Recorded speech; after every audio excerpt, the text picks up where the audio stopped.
آج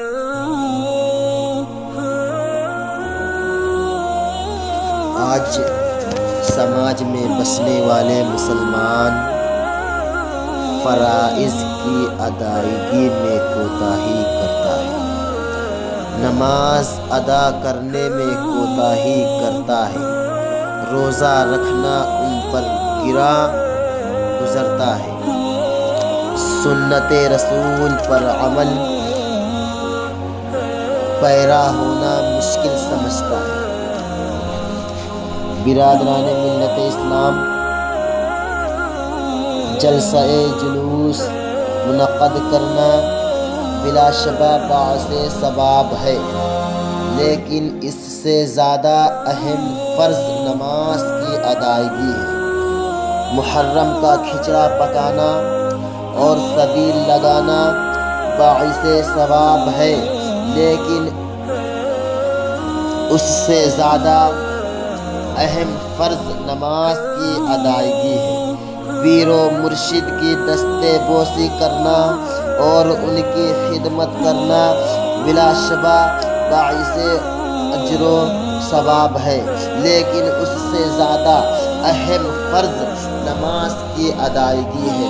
مقدس راتوں میں شب باشی کر کے نوافل اور تسبیح و تحلیل کا اہتمام کرنا بلا شبہ باعث اجر و ثواب ہے، لیکن اس سے زیادہ اہم فرض نماز کی ادائیگی ہے۔ لیکن جب ہم سماج کا جائزہ لیتے ہیں تو اندازہ ہوتا ہے کہ لوگ نیاز و فاتحہ میں توجہ تو دیتے ہیں، لیکن نماز ادا کرتے نظر نہیں آتے، مزاروں پر حاضری دیتے ہوئے تو نظر آتے ہیں، لیکن وہیں بنی ہوئی مسجد میں 4 رکعت فرض کی ادائیگی اس سے نہیں ہو پاتی۔ محرم کا کھچڑا پکانے اور سبیل لگانے میں ایسے منہمک ہوتے ہیں، نماز کا وقت آتا ہے اور گزر جاتا ہے اور نماز ادا نہیں ہو پاتی۔ پیر و مرشد کی خدمت کے لیے وقت تو ملتا ہے، لیکن نماز کی کوئی فکر نہیں۔ مقدس راتوں میں شب گشتی تو کرتے ہیں، لیکن نماز فجر ادا نہیں ہو پاتی۔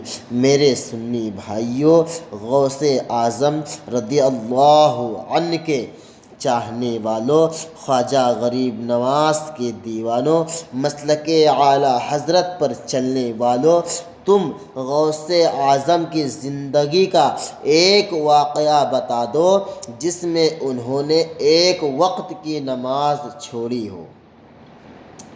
خواجہ غریب نواز کی عمر میں سے ایک ایسا واقعہ بتاؤ جس میں آپ کی ایک وقت کی نماز قضا ہوئی ہو۔ امام عشق محبت امام احمد رضا کی زندگی کے ایک گوشے کا مطالعہ کرو۔ بے پناہ دینی مصروفیات کے باوجود فرائض تو کیا سنت کو ترک کیے ہو تو مجھے بتاؤ۔ مجاہدین اسلام نے اللہ کی راہ میں لڑتے ہوئے نماز کو نہیں چھوڑے اور عین لڑائی میں سجدہ ریز ہو گئے۔ امام حسین علی مقام نے کربلا میں گردن کٹائی مگر نماز قضا نہیں ہونے دی۔ میرے سنی بھائیوں، اگر تم سنیت کو بدنام ہونے سے بچانا چاہتے ہو تو نیاز فاتحہ کے ساتھ ساتھ آپ کو نماز ادا کرنی ہوگی۔ مزاروں پر حاضری کے ساتھ ساتھ فرض نماز کی ادائیگی کا اہتمام کرنا ہوگا۔ کھچڑا پکانے اور سبیل لگانے کے ساتھ ساتھ اپنی نماز کو قضا ہونے سے بچانا ہوگا۔ پیر و مرشد کی خدمت کرتے ہوئے نماز کا اہتمام کرنا ہوگا۔ مجھے کہہ لینے دیا جائے کہ غوث اعظم سے بڑھ کر آپ سنی نہیں ہو سکتے، خواجہ غریب نواز سے بڑھ کر آپ سنی نہیں ہو سکتے، مخدوم سمنا سے بڑھ کر آپ سنی نہیں ہو سکتے، نظام الدین اولیاء سے بڑھ کر آپ سنی نہیں ہو سکتے، مفتی اعظم ہند سے بڑھ کر آپ سنی نہیں ہو سکتے، امام عشق و محبت امام احمد رضا سے بڑھ کر آپ سنی نہیں ہو سکتے۔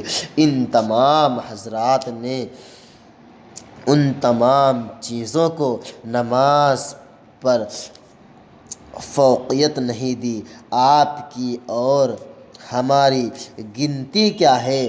ہم تو ان کے خادم ہیں، ان کے نقش قدم قدم پر چلنا ہمارے لیے معراج کی زندگی ہے۔ تقدیر کے پابند نباتات و جمادات، مومن فقط احکام الہی کا پابند۔ برادران ملت اسلامیہ، آج جگہ جگہ پیر نظر آ رہے ہیں، آج گلی گلی میں پیر نظر آ رہے ہیں، گاؤں گاؤں میں پیر نظر آ رہے ہیں، شہر شہر میں پیر نظر آ رہے ہیں۔ کوئی بمبو شاہ پیر صاحب ہیں، کوئی بنڈل شاہ پیر صاحب ہیں، کوئی جھولے شاہ پیر صاحب ہیں۔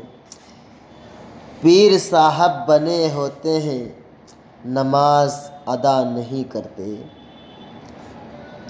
لوگوں کو حلقۂ مریدی میں داخل کر رہے ہیں، فرائض و سنن سے کوئی واسطہ نہیں، پیر صاحب بنے ہوئے ہیں، مسائل دینیہ سے کوئی واقفیت نہیں، پیر صاحب ہیں، پابندی شریعت سے کوئی مطلب نہیں، غیر محرم عورتوں کو اپنے ہاتھ پر بیعت کرتے ہیں، پیر صاحب ہیں، اپنے سامنے عورتوں کو بیٹھا کر رکھتے ہیں، اپنے آپ کو پیر کہلاتے ہیں، پابندی شرع کوئی کام نہیں کرتے، اگر ان سے پوچھ لیا جائے تو آسان لفظوں میں جواب دیتے ہیں، جاؤ میاں تم کیا سمجھو گے، طریقت الگ ہے اور شریعت الگ ہے۔ اچھا برادران ملت اسلامیہ، ہمارے سماج کا حال یہ ہے، ہمارے معاشرے کا حال یہ ہے، لوگ اندھا دھند ایسے پیروں کی اتباع کرتے ہیں۔ حالت حاضرہ کا جائزہ لیجئے تو کچھ پیر آپ کو انٹرنیشنل بھی نظر آئیں گے، ایسے پیروں کو سیٹھ لوگ گھیرے میں لیے رہتے ہیں، غریبوں کی وہاں تک رسائی نہیں، غریب وہاں تک نہیں پہنچ سکتے، غریب اپنی حیثیت کے مطابق ان کی خدمت نہیں کر سکتے۔ کبھی لندن کے دورے پر ہیں پیر صاحب، کبھی پاکستان کے دورے پر ہیں، کبھی امریکہ کے دورے پر ہیں، تو کبھی افریقہ کے دورے پر ہیں۔ اگر کوئی غریب دعوت کرنا چاہے تو ہوائی جہاز کے ٹکٹ کا بندوبست کرنا پڑے گا، ورنہ کم از کم ٹرین کے AC کلاس کا ٹکٹ تو ہونا ہی چاہیے، ورنہ پیر صاحب کے شایان شان نہیں۔ بیچارہ غریب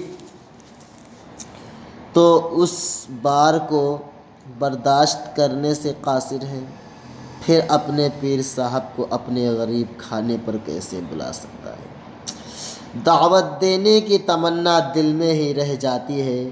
برادران ملت اسلامیہ،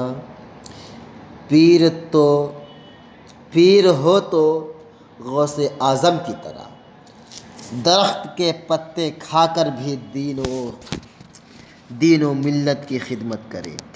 پیر ہو تو خواجہ غریب نواز کی طرح جنگلوں اور بیابانوں کا پیدل سفر کر کے کفر و شرک کو مٹا کر اسلام کی روشنی بکھیرے۔ پیر ہو تو حضرت علی کی طرح بھوکے اور پیاسے رہ کر بھی اللہ کی راہ میں جہاد کرے۔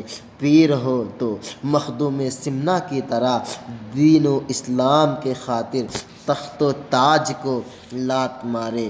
پیر ہو تو مفتی اعظم ہند کی طرح بیل گاڑی میں سفر کر کے دیہاتوں کے دلوں کو عشق رسول سے منور کرے۔ اب آئیے آپ کو ایک ایسی بابا گیری کی طرف لے چلتا ہوں۔ برادران ملت اسلامیہ، آج ہمارے